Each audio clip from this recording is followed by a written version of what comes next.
यहाँ के एक स्कूल की टीचर हमारे पास आई थी, उन्होंने कहा कि जी आपने हमारे बच्चों को, वालिदैन आगे कहते हैं कि आऊज़ु बिल्लाहि मिनश शैतानिर रजीम, बड़ा मुश्किल किस्म का लफ्ज़ आप सिखाने पे लगे हुए हैं, तो बाद में सीख जाएंगे खुद ही 2-4 साल के बाद, अभी क्यों आप इन्हें सिखा रहे हैं।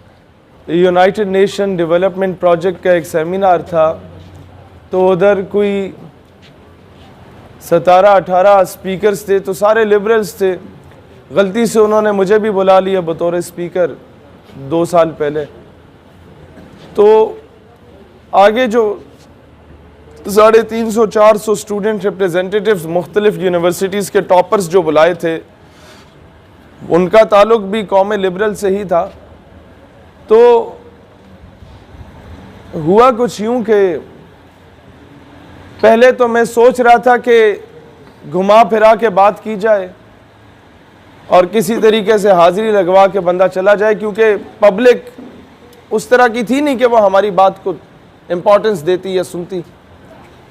लेकिन मैंने कहा आज पल्स चेक करते हैं इस आवाम की कि ये किस तरीके के लोग होते हैं। मैंने वही बातें की जो मैं मस्जिद में करता हूँ या मदरसे में करता हूँ या अपनी तंजीम के दोस्तों के साथ करता हूँ।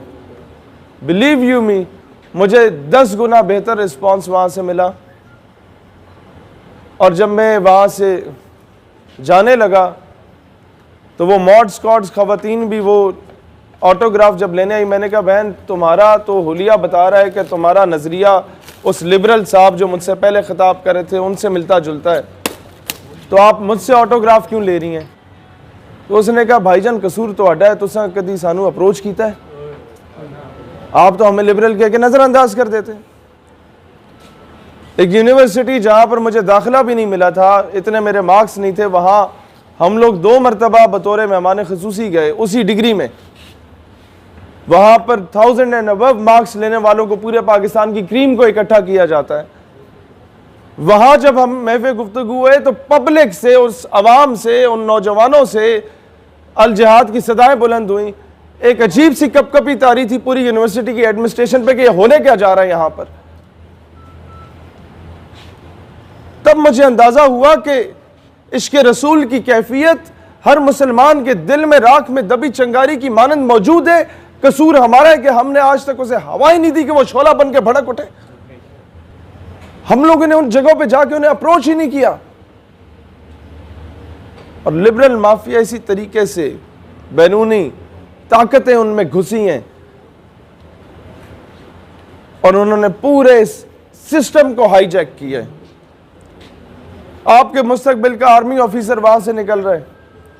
जब मैं किसी कॉलेज के टॉपर्स की क्लास में जाके पूछता हूं कि जनाब आप में से कितनों को पता है कि फ़लस्तीन हमारा किबला अव्वल था, तो वो पूरे इलाके के टॉपर्स में से 50 में से 3 बच्चों में और दूसरी क्लास में 50 में से 5 बच्चियों में से यह जवाब आता है कि सर हमें पता है, बाकियों को इस बात का इल्म नहीं होता।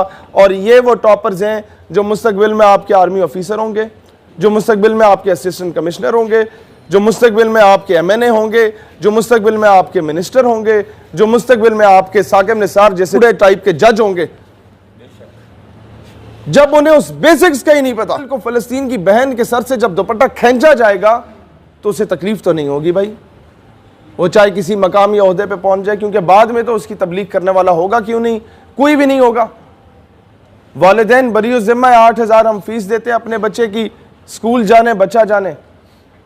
टीचर अगर ज़रा सी दाएं बाएं बात बताए, ये OA लेवल्स के स्कूल्स के जो टीचर्स हमारे पास कोई नज़रियाती लोग आते हैं, वो कहते हैं कि हम अपने बच्चों को ज़रा सा भी इस्लाम के बारे में बताएं ना तो बच्चा आगे से बोल पड़ता है सर आपको फिजिक्स पढ़ाने के पैसे दिए जा रहे हैं। वालिदैन आगे शिकायत देते हैं कि जनाब हमारा जो बच्चा है वो बड़ी मेंटल स्ट्रेस फील कर रहा है, आपने उसे मॉरल और एथिकल वैल्यूज़ क्यों पढ़ा दी हैं।